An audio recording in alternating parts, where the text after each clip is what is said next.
welcome to Westworld with Jay, Jack, and Mike. My name is Jay. My name is Mike.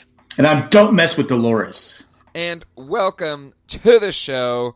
Yes, we are back. It's been like 17 years since the Westworld crew has been back on a show. How long has it been? It's been 2 years. Has it been 2 years? Wow. It's been a little less than 2 years because I remember that the season 2 premiere happened at the Tribeca Film Festival, which was supposed to happen next month this year. So it would have been a little under 2 years. Though I also feel like it's been 17 years since like the date was announced for Westworld season 3, actual Westworld season 3, considering what's happened. Forget Westworld, forget the real world, like our world, you know? It is crazy though, like the time is somehow like sped up, but also been stretched out where like a week ago feels like 7 years ago. And but the whole space in between the Westworld, because I think the trailer dropped this summer, right? And I was like, oh yeah, Westworld, that's right. You're still around, and then but now they've had all the promo and everything for it, and it's getting excited about it, but it's also this crazy everything else going on in the world. So it's a nice respite, but at the same time, a dystopian future world or whatever.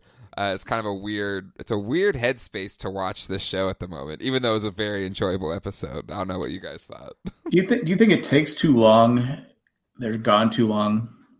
I mean, 2 years. I mean, to me, it's just so long. I mean, it's a good point. I mean, I'll admit. So I rewatched all 20 episodes prior to this season because, to your point, I don't know if for some reason the events of season 1 rang much more memorable in my head than the events of season 2. So like I really had to rewatch, considering that the events of season 2 are going to be the more immediate ones, specifically, Dolores leaving the park. I really need to remember like, okay, this is immediately what happened. Maybe it's because I had watched, season 1 before watching season 2. So this is my second time watching season 1. But I mean, I'm personally all for in this day and age where there's just so much out there. Like I'm fine letting creators not feel like they're beholden to every year.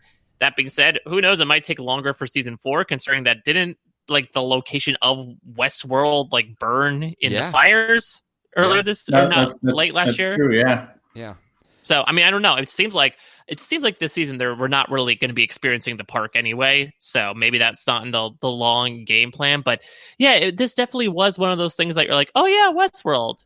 And maybe again, there's so much that's happened, and maybe it has just been a sizable time away. It's more like a British TV model, right? Where they're we'll come back every other year when we feel like we're ready.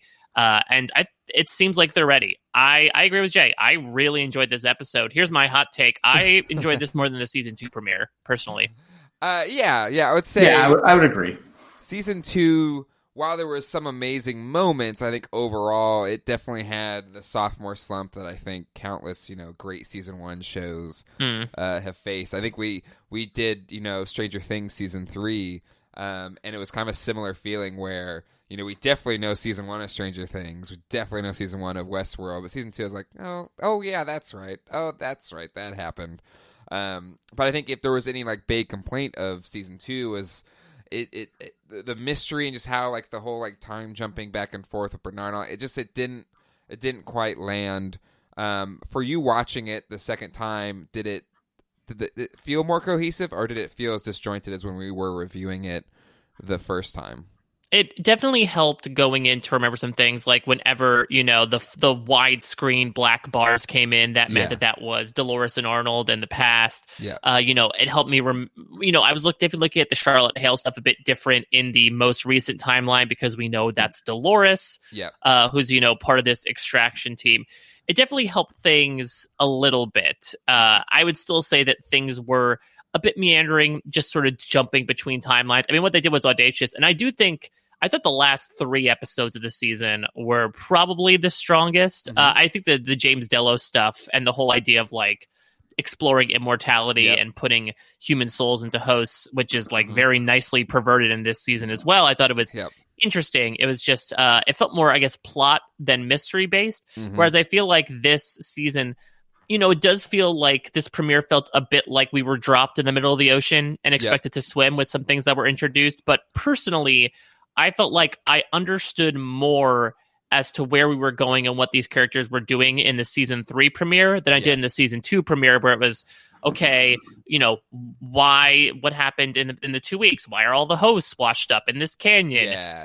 Why did Bernard, what happened to Charlotte 2 weeks back? What happened to all these other characters? This felt like, and I heard stuff about how Lisa Joy and Jonathan Nolan said they wanted this season to be more linear, which I'm happy about, because that also means that they don't feel like they're personally beholden to telling those types of stories from the first 2 seasons. Well, yeah, and I think, I remember, the big thing about they kind of pushed back season 2 because people on Reddit kind of figured out whatever the plot was going to be. And, it's still like a curiosity to me today, like how much of that maybe led to not as tight of a story for season 2, and now maybe they haven't had to like re-engineer the season, and maybe to their point it'll also help with the cohesiveness of the story for season 3.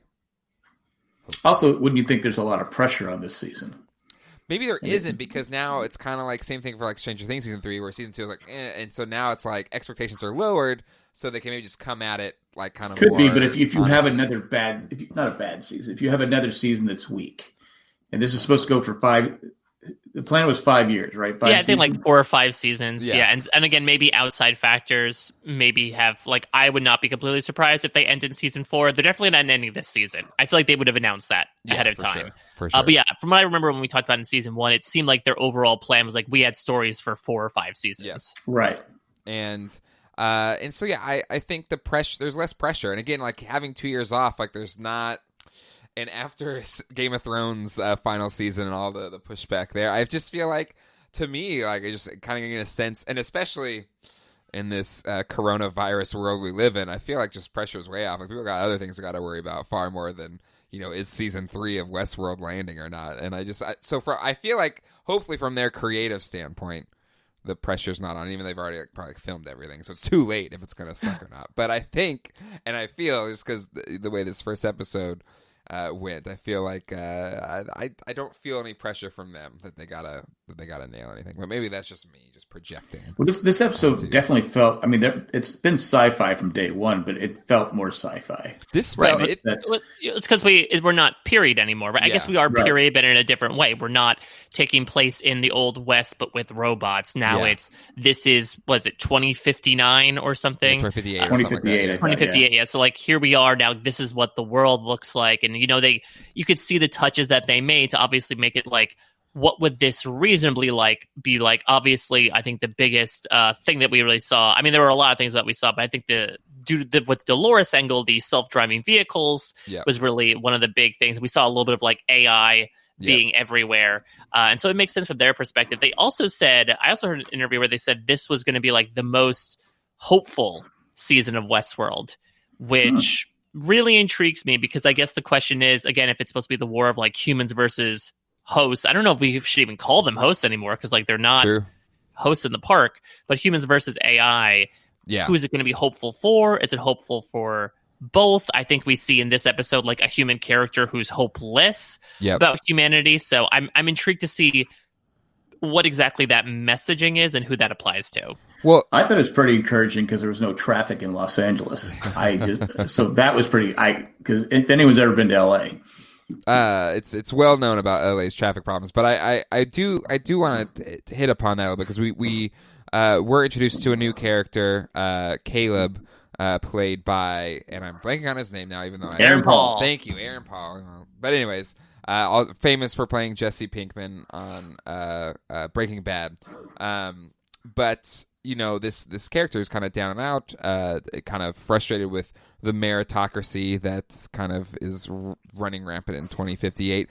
And so maybe there is this kind of like human and Dolores and the hosts kind of coming together, kind of bring down, whatever the status quo is for society at the moment. And so maybe that is the hope, is that it's not just, humans versus AI. It's AI and humans kind of bringing down the power structure that's set up as it is right now.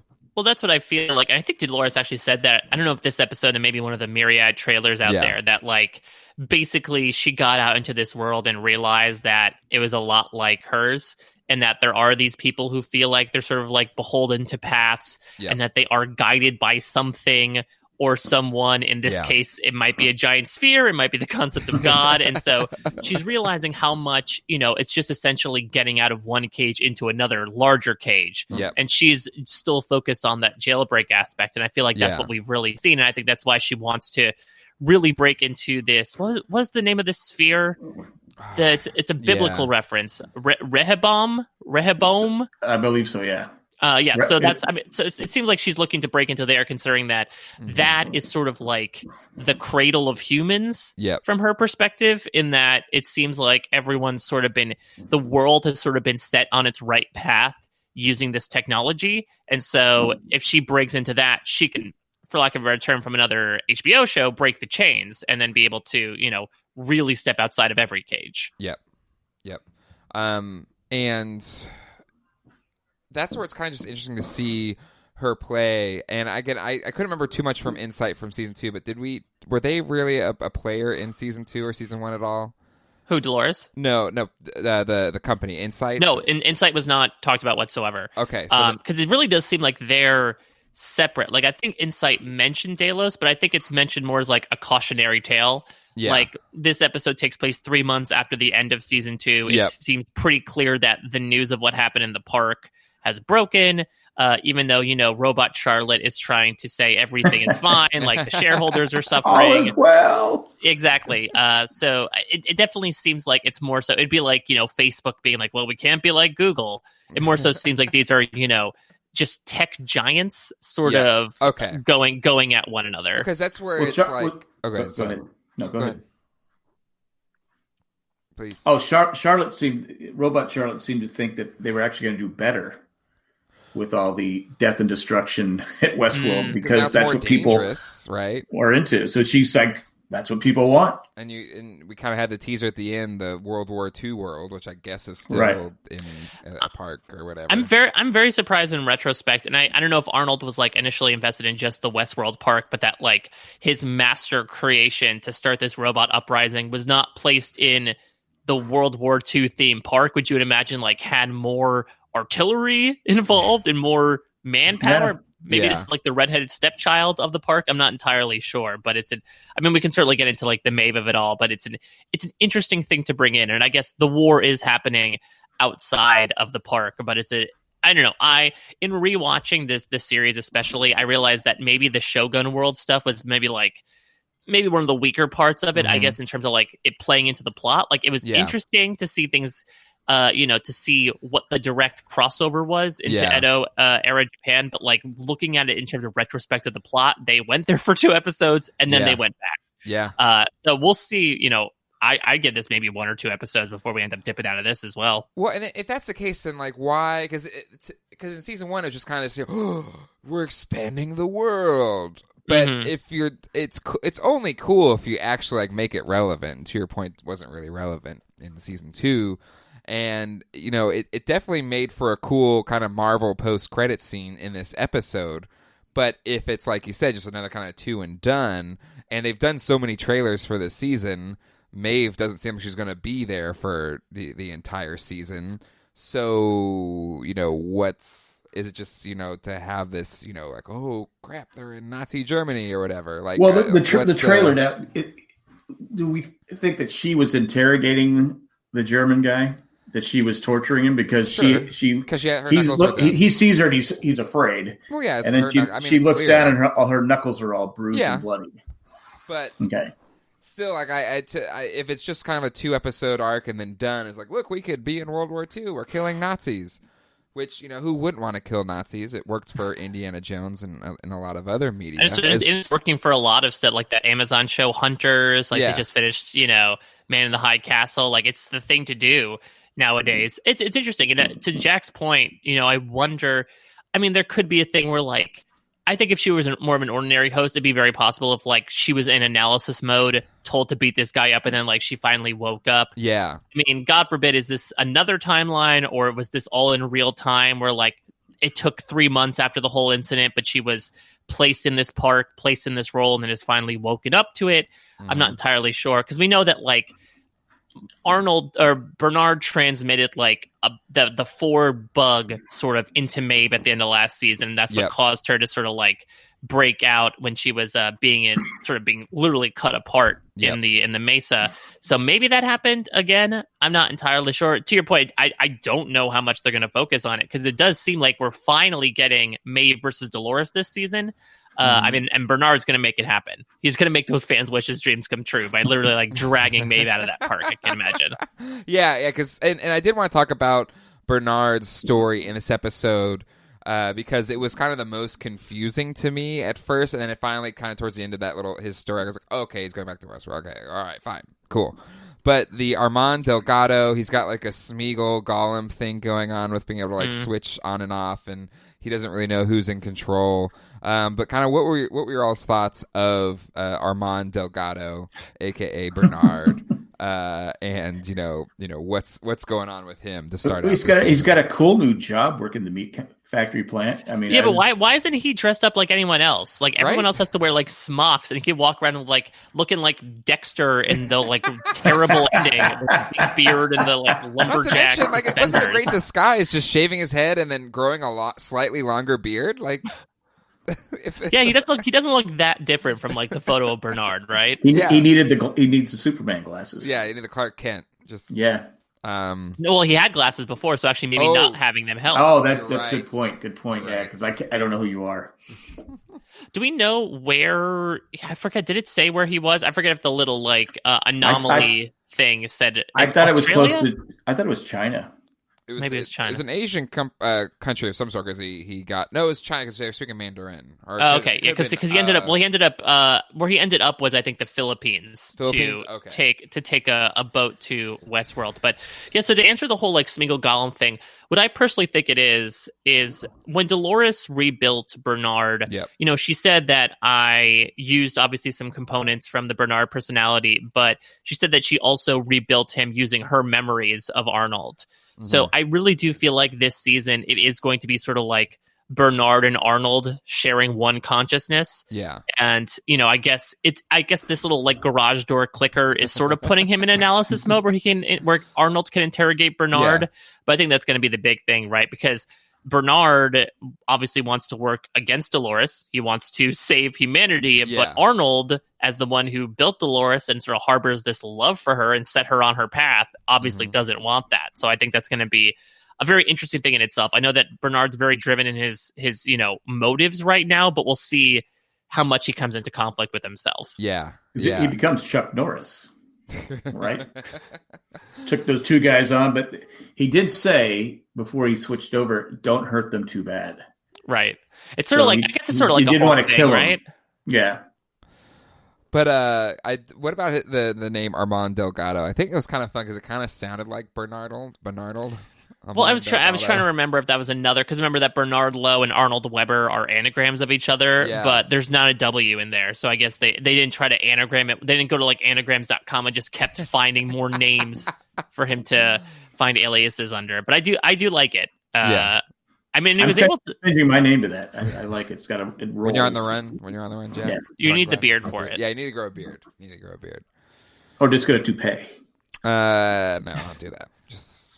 It won't work. No. Taking you this many years, Jack. Like you rock this look. Don't bring a toupee into this. I'm saying if I want to go into hiding, though. Oh, okay. Yes. I can't go around in a hat. I'd have to have some hair. I'm quickly realizing, Jack, I don't think I've seen a beard on you. I don't think I've ever seen a beard on you. I think you need to grow a beard. I have a gootee.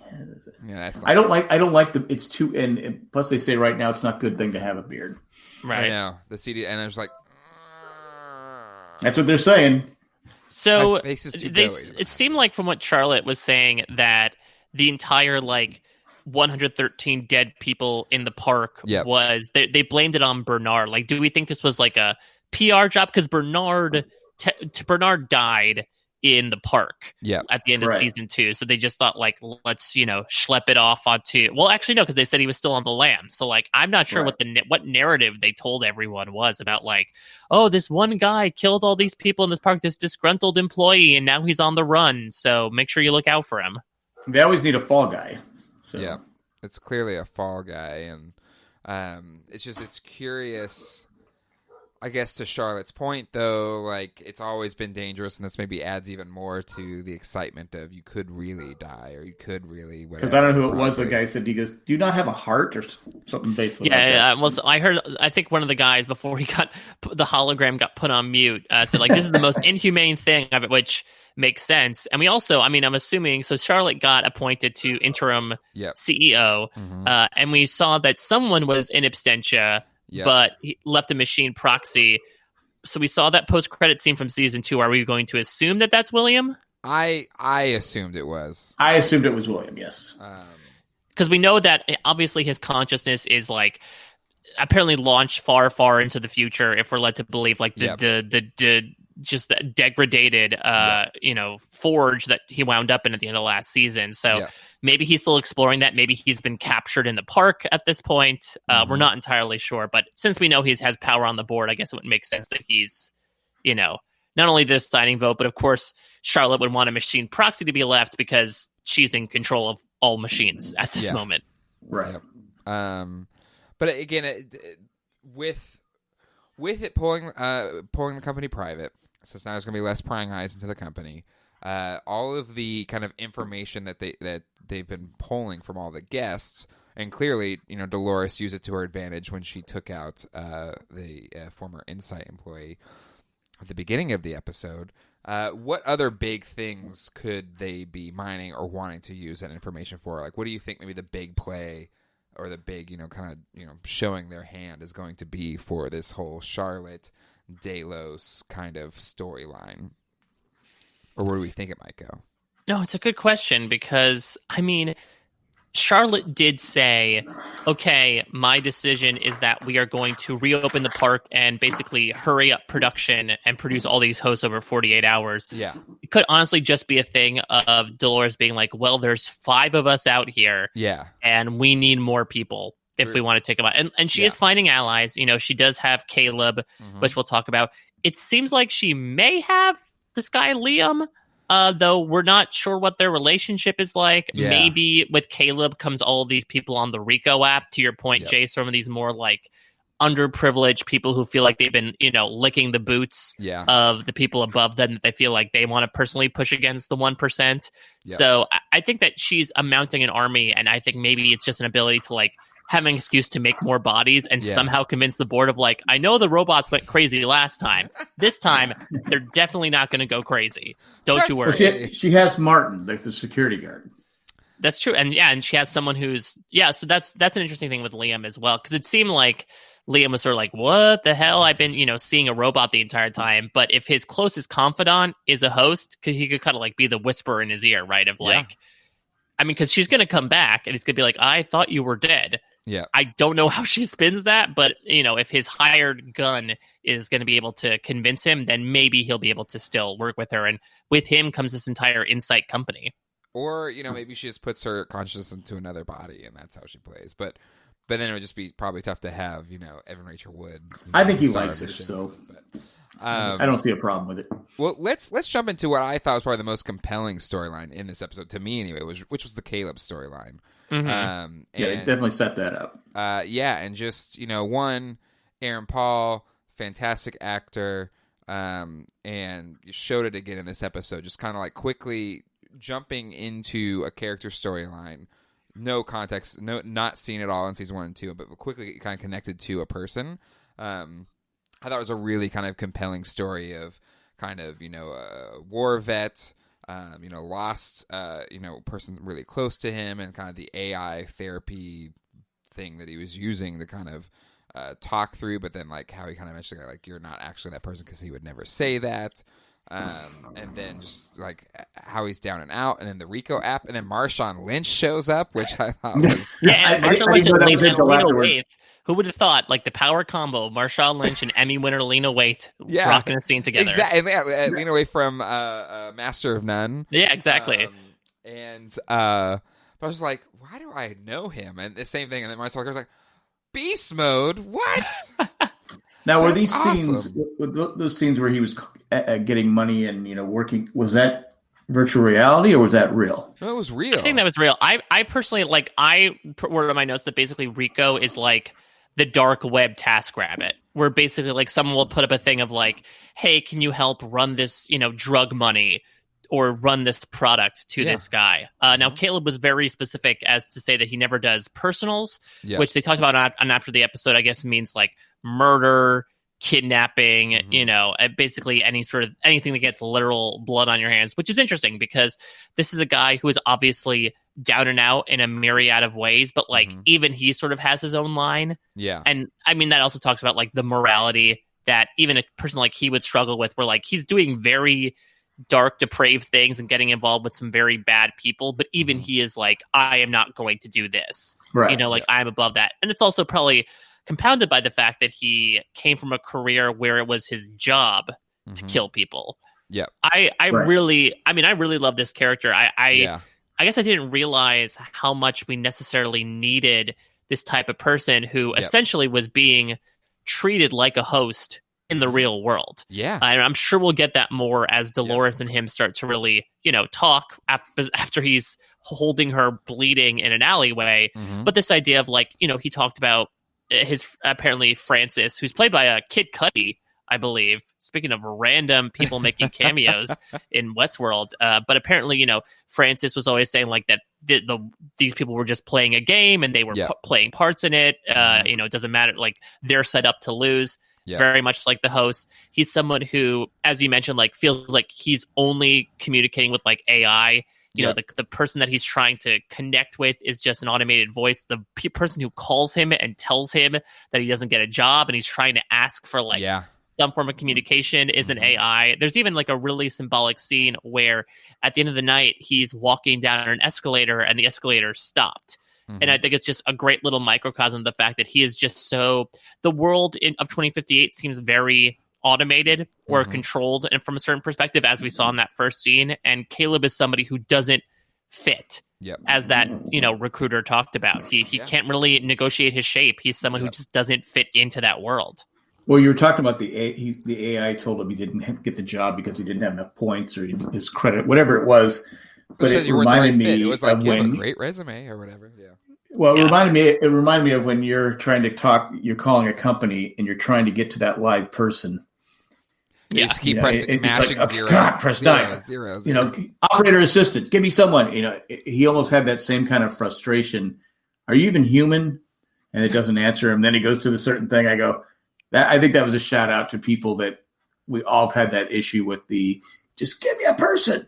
Well, and that's what I find so fascinating about this kind of future that we're seeing, is it's a very realistic future, right? 'Cause AI is already going that way, and there's a lot of people out there that kind of fear AI as like a human replacement, which is kind of what the show kind of does. But I think what's really great about this Caleb character is I think in season 2, I think we may have even said it in a couple episodes, there was, concerns about, if this just becomes the Dolores revenge tour, like what's our buy-in to this story? Like, sure, we could say it's an allegory to, what we are facing, but the fact that they brought a human character into it then adds so much more weight to what Dolores is trying to do. And I think it's a really, crafty storytelling move to bring in this human character, because I think as a viewer now, we're probably that much more connected to the revolution that Dolores is trying to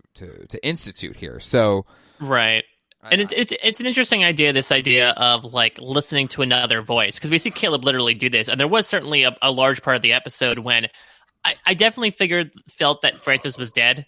I was like, this feels like he's not, because he keeps hanging up calls. So like this tells me that like it's not really him. And so I thought for a second, like, okay, is this his like Ford/Arnold? Yeah. Is this like his own voice, but using someone else's personality telling him what to do? It turns out to be quite a different thing. It turns out it's like that episode of Black Mirror when they sort of like aggregated someone's social media feed to like recreate their personality. Maybe they did this with Francis. But at the fancy schmancy party that Dolores attended with Liam, she talked about like the nucleus accumbens, which is like a 1.5 inch part of your brain that leads you to believe in God. You may not believe in a higher power, but your mind is built for it. And so I think that's probably something that she's realized in the past 3 months, this idea of like human beings having components as well, to the point where, again, you have this giant sphere that Rehoboam that determines the path for everybody. They literally use the term path. And so I do wonder from Dolores's perspective, and especially as she gets to know Caleb, like,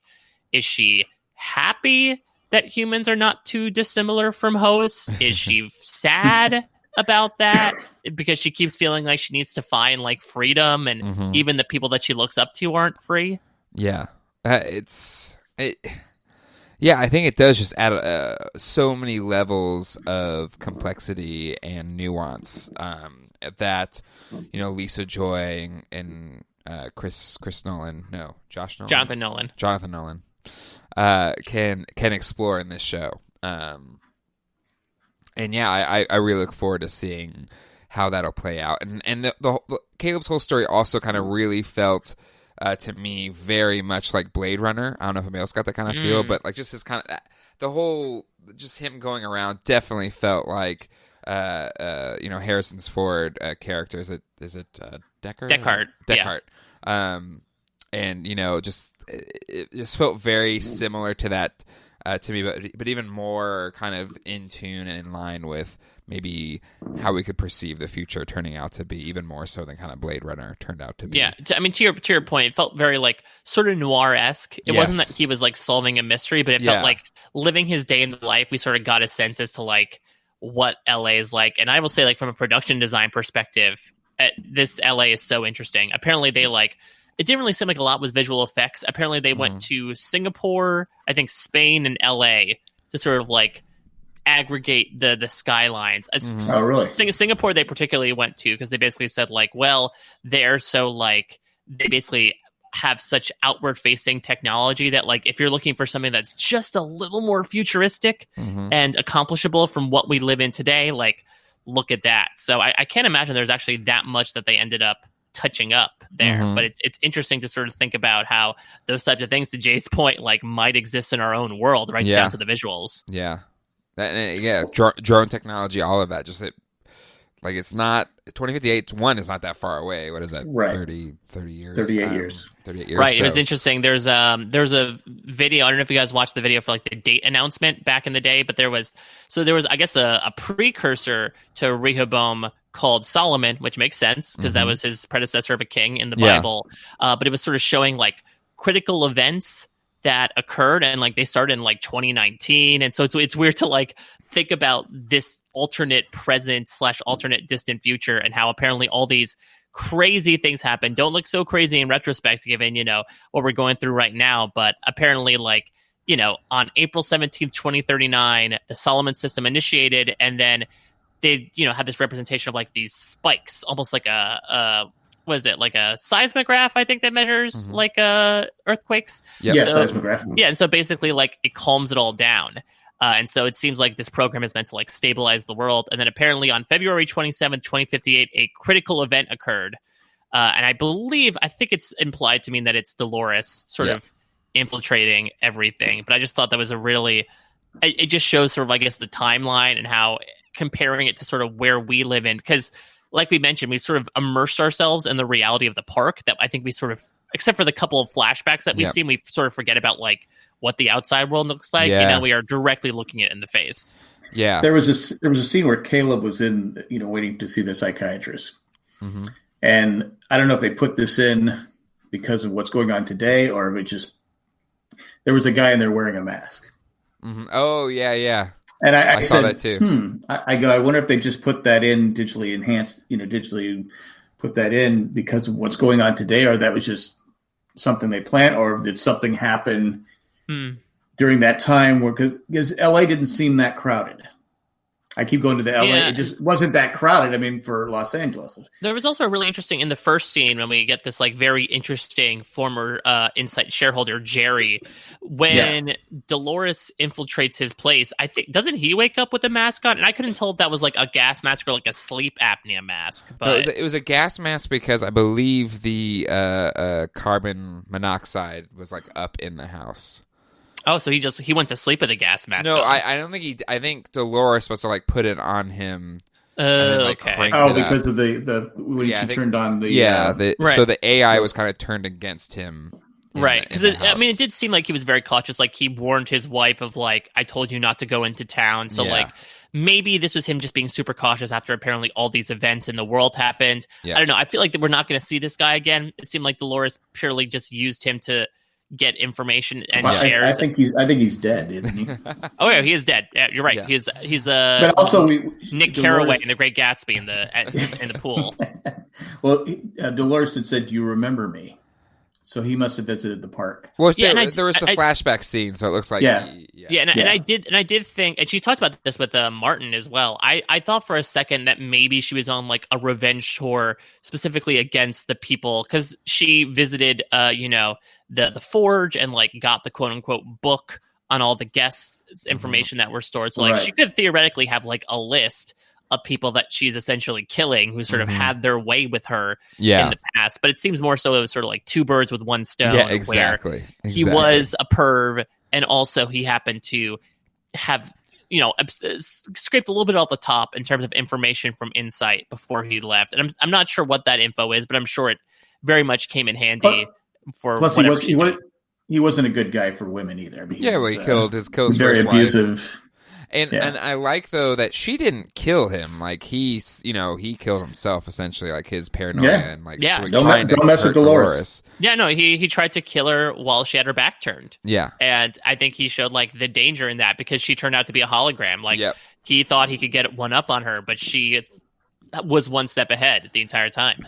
And as an opening scene, I found it really compelling, just in that, it's showing, again, very much like a lot of us have a lot of, smart devices in our home and, smart thermostats, all these things. And it's showing how that can very easily be turned against someone, which is what Dolores used. And it ties in, again, to very, very close to where we are now. It ties into the machines turning against their, creators, which is kind of the big theme of this show. And also tied into Battlestar Galactica. Well, Battlestar Galactica, the original Westworld. I mean, it's been done. It's been done 100 times. Metropolis. Yeah, I want to ask about that though, because I mean, obviously, we saw. I think Maeve possessed a bit of this with the whole mesh network thing from last season, right? This idea that like she could influence the other hosts when she was like speaking parcel tongue to them. Why? So, do you think what Dolores is like advanced enough that now she's able to do this with not hosts but just like other AI around her? It seemed like it, like she was, master of the machines, right? I mean, unless she's kind of pre-programmed it all, but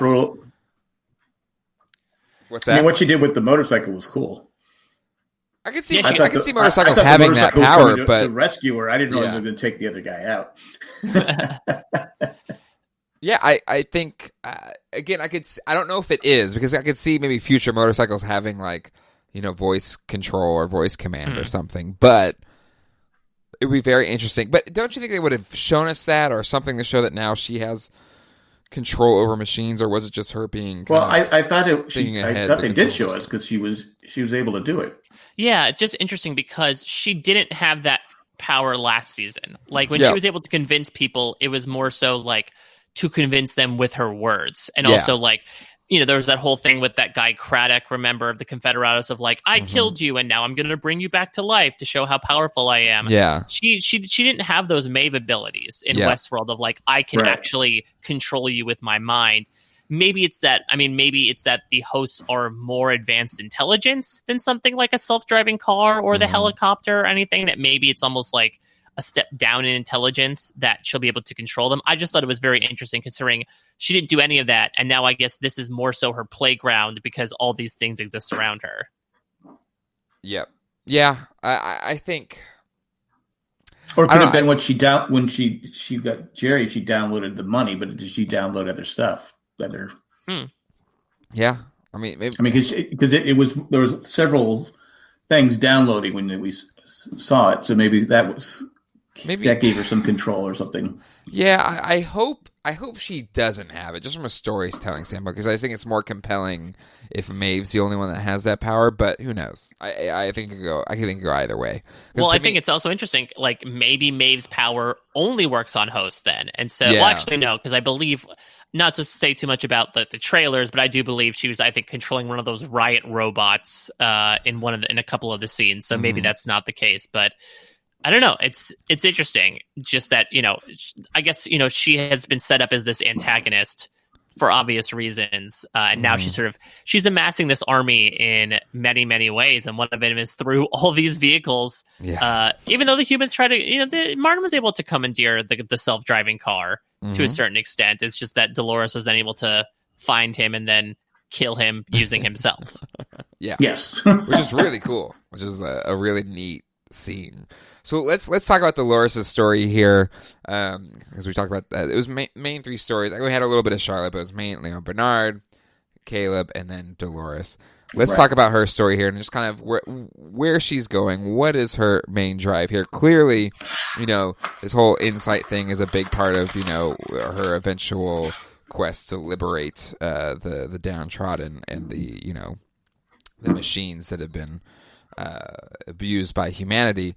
But I really kind of loved her very James Bond-esque approach in this episode. Like even when she's like walking in and she has like the black dress and she like pulls it down and it turns to a gold dress, like that's freaking awesome. The 2-in-1 look. Well, she had like the spy glasses to spy on Liam's conversation, which we could definitely get into that because I think the insight stuff, we have a lot of insight into that, for lack of a better term. But like the motorcycle, I felt was very James Bond as well. Right. So, like this really is like Dolores living her best like super spy life after being like dirty, outlaw last season. Like she's become like super sleek. Yeah. And I guess she has to fit in with the environment, right? That's sort of the environment of 2058. So she has to go along with it to be Lola or whatever whoever she needs to be. Yep. Yeah. And because she was very cool too. I mean, she was very no stress, smooth, no pressure, very smooth. But yeah, so any thoughts? With her now, kind of getting everything set up the way she wanted to by replacing. Is it Thomas? Is the son's name? I'm blanking on his name, but kind of getting his Liam. Oh, Liam, thank you. Yeah, because Liam Dempsey Jr. and then his father was the guy who created Insight. Yes. Right. And that's kind of what seems to be her big play, is to try and influence him or gain control of that situation. But now that she, is injured, so apparently she can die because she's just not in the place that's going to have a backup body or something like that. So where does she go from here, I guess, is kind of where I was kind of left.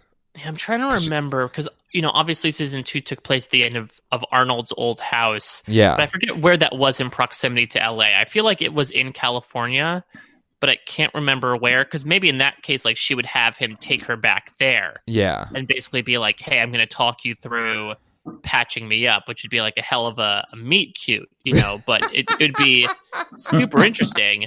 I mean, I guess that's sort of where she goes from here. I don't know. The Caleb thing's gonna be really interesting. It almost reminds me a bit of like Maeve and Felix from season 1 of finding a human ally who is like interested in you and wants to help you on your mission, no matter how depraved it may be. Even though another connection, obviously, is the way she meets Caleb is very similar to the way she met William, which is that was after she had fired the gun. She'd finally like broken her code for the first time. She'd also gotten shot and sort of like staggered into where William and Logan were. And that's where that's where that relationship began. So it does seem like she's like fundamentally falling into broken men's laps all the time. And it'll be interesting to see if this relationship becomes as soul sucking for Caleb as it was for William. Yep. Yeah. And yeah, I'm excited to see where their storylines go. But yeah, I did. Go ahead. Go ahead. No, please go ahead. I did like how when they were at the party and you had the drunk guy, the guy that's high, he did say, "We're all living in a simulation." Yeah. Which was, I always thought was what's going on. I said, maybe that's what's going on, because how can Westworld be so big?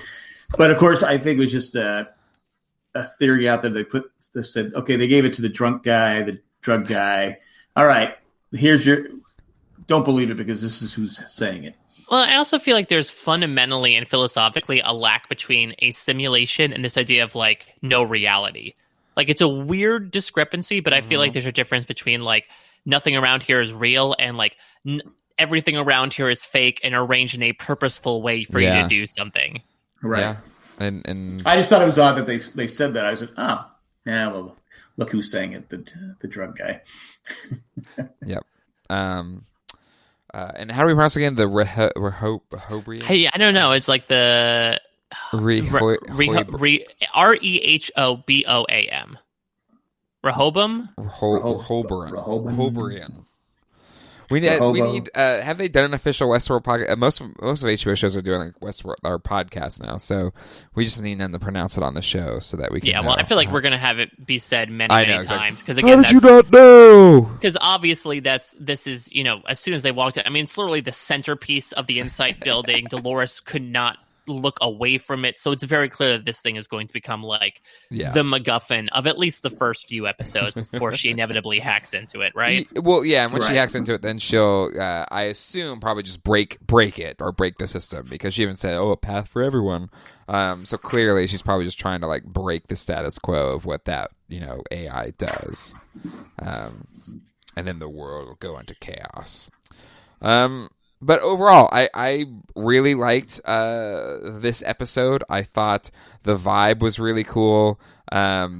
Aside from some people thought the extra credit scene or post credit scene was really neat or interesting. But I was like, what are we going to do with that? Like, if it's just I thought it was cool because I wanted to see more of what was going on there. But I think to Mike's point, unless it has some like significant. I agree. If it's just a tease, then it kind of gets done in an episode, then like.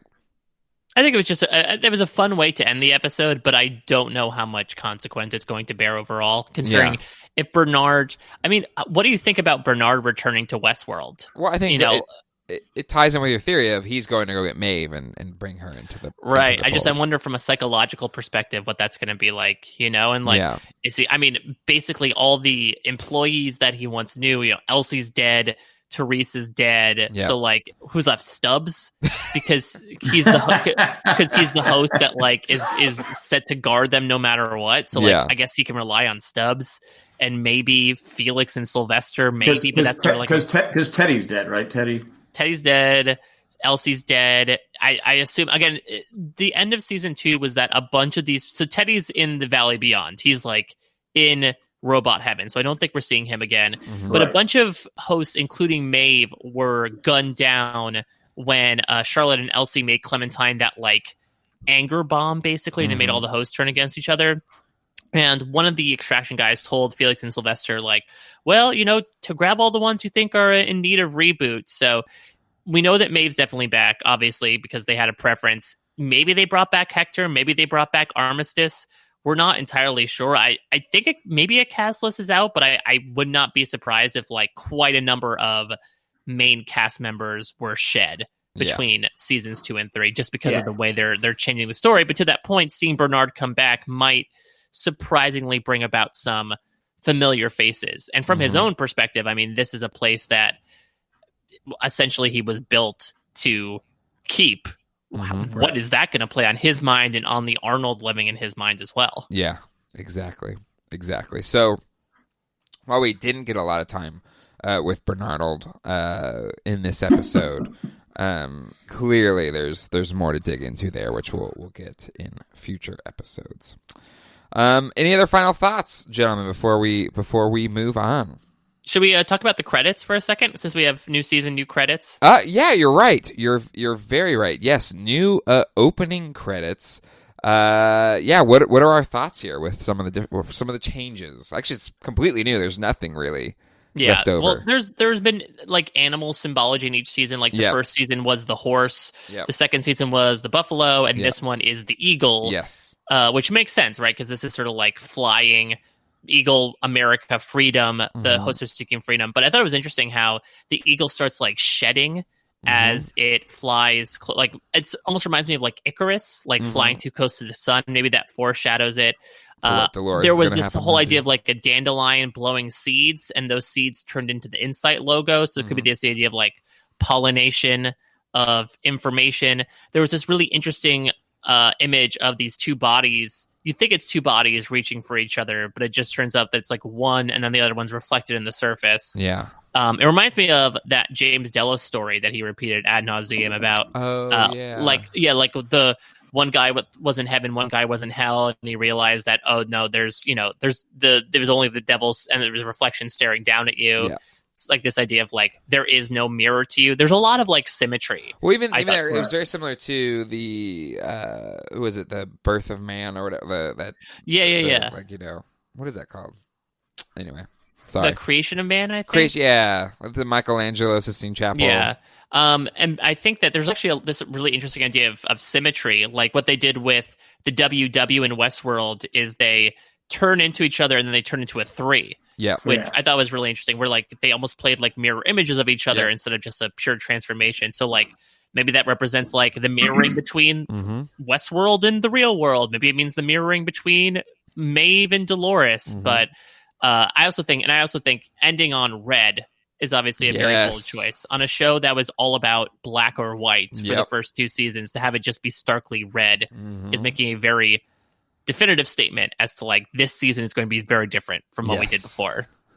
It's going to be a bloodbath. If you thought it was a bloodbath before, I mean, it was a pretty big bloodbath in this first episode. It was a bunch of nameless goons that got killed off. But still, like there was a lot. I thought that was a really cool. I liked when they filmed basically through the car's rear view camera. Yes, that was really cool scene. That was very cool. Yeah, that was awesome.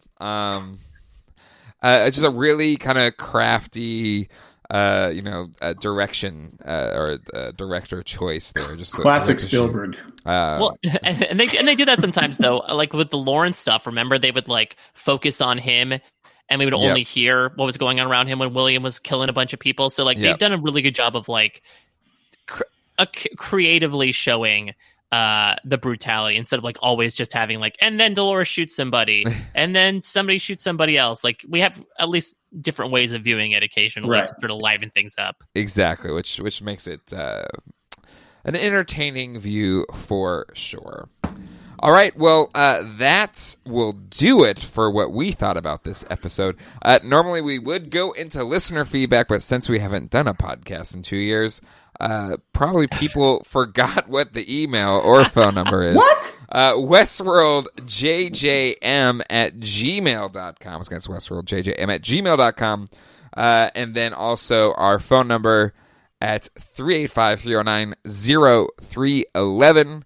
Call anytime. We love your feedback. Partially, I blame Jack for doing his own Westworld show with one of our most prolific feedbackers. I told him to still send something in.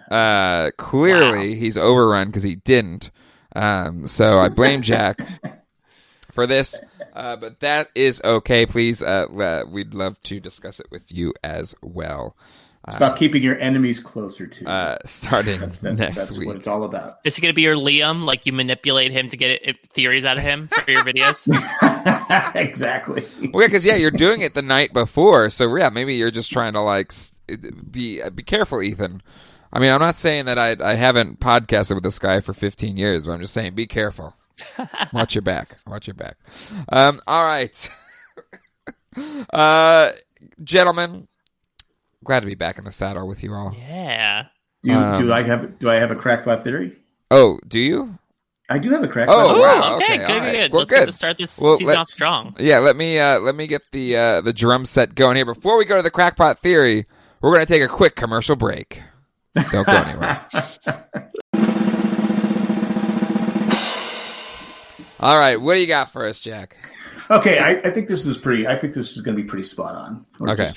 Now, I didn't watch your show yesterday, so if you steal any theories from there, I think people are going to have to hold you accountable. Well, no, it's actually technically that I talked about a little bit, but thinking about it more today, I elaborated on it. Okay. So I kind of just off the top of my head, we have the scene where I almost said Jesse, where Caleb is talking to his mom, with the whole thing, and she says, "You're not my son." Okay. Right. So I don't think that's a throwaway line. I think that And there's also the scene where when he brings the car and the bag where they're bringing Dolores to, and the guy holds a gun to his head, and he says, "I've already been shot in the head." And the guy puts his gun down. I think he is a host, a human in a host body. Because I think the mom knows that's not his son, and I think the guy that was holding the gun is a host, and realized that he's probably an important host, and put his gun down. Why would he put the gun down? That's true. Why would you take the gun out of the guy's face and then put it down? It's very and then he's allowed to just walk wherever he wants to walk. It's very Blade Runner-esque, right? Because that's one of the big kind of themes of Blade Runner and the sequel. Well, let me add on to that then. What if, because we saw, 7 or 8 Bernards at one point in season 2, right? In like a cold storage. What if that is a Bernard? Because we know that Bernard was told to shoot himself in the head before. Oh, that's a great... I love that. And maybe that's why Dolores, I don't know, maybe it's serendipitous that they sought each other out, but maybe she's able to form a relationship with him because of that. Speaking of, I guess, Caleb's mom, because we saw these and we saw this with Jerry as well, these tablets. Yeah. These mechanized tablets. I'm really intrigued as to what those are. Because at first I thought for him it was I don't know, maybe some sort of melatonin or something, but it looks like it's used for medicinal purposes. Well, I think they even said it takes the edge off or whatever, right? So maybe it's some sort of maybe it's a drug. Yeah. It looks so mechanized. It wasn't a tablet, a pill that you would take. It looked like, I don't know, something you would get off a circuit board and you just put it in your mouth. Yep. I'll be curious to see how that plays out. I think all the clues are there for it to be that. I hope it's more of a red herring though, because I really like the idea of them actually having kind of the downtrodden humans as part of their coalition as well. I feel like that's a more compelling story. Right. I mean, sort of already done, right? The human that realized he's a host. With Bernard in the first season. Yes. But how often do you get shot in the head and live? The people get shot in the head and live. Does the ear count as the head? Yeah, or even go through the mouth, or... Yeah, but why would the guy put down the gun? Because he's probably just whatever, I don't care. He's or nothing's gonna intimidate this guy. Let me just put the gun down. You go have your little night walk and see if I care that you get shot in the head by these guys while they're getting out of the helicopter. We'll see. But why would the mom say you're not my son? Because she has dementia. She might be having some memory problems, which is why that pill exists. I don't know. I'm not entirely sure, but I think listen, we need a crackpot theory, and that's a hell of a crackpot theory that our newest character who says I work with, I'm not into AI, I work alongside robots, but I don't get it, is in fact a robot himself. Self-hating robot. And I like how you added the Bernard twist to it. So I think that's the perfect crackpot. We'll co-opt it. Yeah, we'll co-parent this one. So that is you all's crackpot theory. And we're sticking to it. Amen. All right. Well, that'll do it for this episode of Westworld with Jay, Jack, and Mike. If you'd like to give us a call at 385-309-0311. Call anytime. Once again, it's 385-309-0311. Call anytime for questions, comments, and or theories. Send us an email to westworldjjm at gmail.com. Once again, it's westworldjjm at gmail.com. Join our Facebook group at facebook.com/group/Jay and Jack group. If you use Amazon, and it helps with that social distancing, order it from there instead of going to the store. jayandjack.com/Amazon. And want to thank people that make this show possible, especially Attack from Tokyo, Eckhart Richter, Maggie the Magnificent, Joanne with the Plan, Drake the Destroyer, Ed the Creepy Letter Carrier, and Grego the Lego. Have we picked a better name for him yet? He doesn't like Grego the Lego. He hates Grego the Lego. Greg the Leg. Ooh, I like Greg the Leg. Greg the Leg. Greg the Host. Greg the Host. Wait, now he's a robot?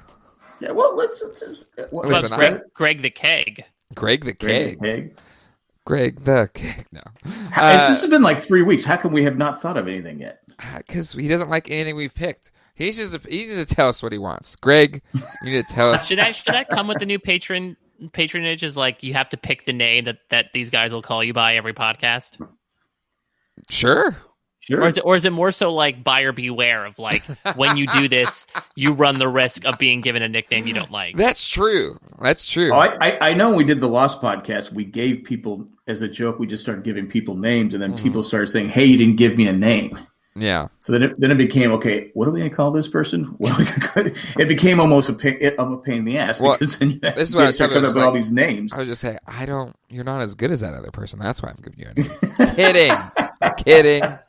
Not the case. He did say that. I do have it on recording. No, I don't have it on recording. It doesn't exist anymore. I deleted those files. No, I'm kidding. Okay. Anyway, thank you to all of our patrons. With this show, these shows would not be possible without your support. All right, that'll do it. We'll see you all next time. Oh wait, I didn't even give a chance to you guys to promote your stuff. Mike, you're a prolific podcaster. What do you got going on right now? It's Survivor season 40. It's Survivor Season 40. A lot of stuff going on, including the Jay and Jack Network. I have a lot of stuff going on. So I'll just say, check out at a Mike Bloom type. I am podcasting with Lost with Josh Wigler, doing 2.5 to 3 hour deep dives every week. Podcasting Both Survivor. Of you guys are crazy. I don't understand it, but good for you.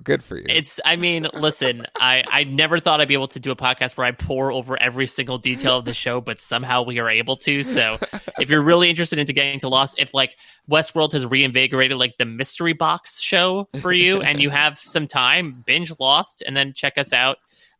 Writing about Survivor, podcasting about Survivor, writing and podcasting about Star Trek, bunch of other stuff going on at a Mike Bloom type, and I'm so happy to be back with you guys. It's one of those things where rewatching Westworld, you forget, especially amidst all the stuff that goes on, of how much you love this show. I think no matter what you say about some of the mysteries, I think it's just so well done and so well performed, and I was so happy to see it back, and I'm really excited to see where they're going to take things in season 3. Agreed. Jack, where can people find you? They can find me at Crazy Hank TV, and if you like Mike and Josh Wigler, they're doing this. I'm doing a Lost rewatch. They're doing the season finale of each season. So we just finished season 2. That's a big get. I'm sorry, go ahead. That's a big get for your show. It is a big It's also very strange because, Jack, we did season 2 finale back when Josh and I were still in the first third of season 2.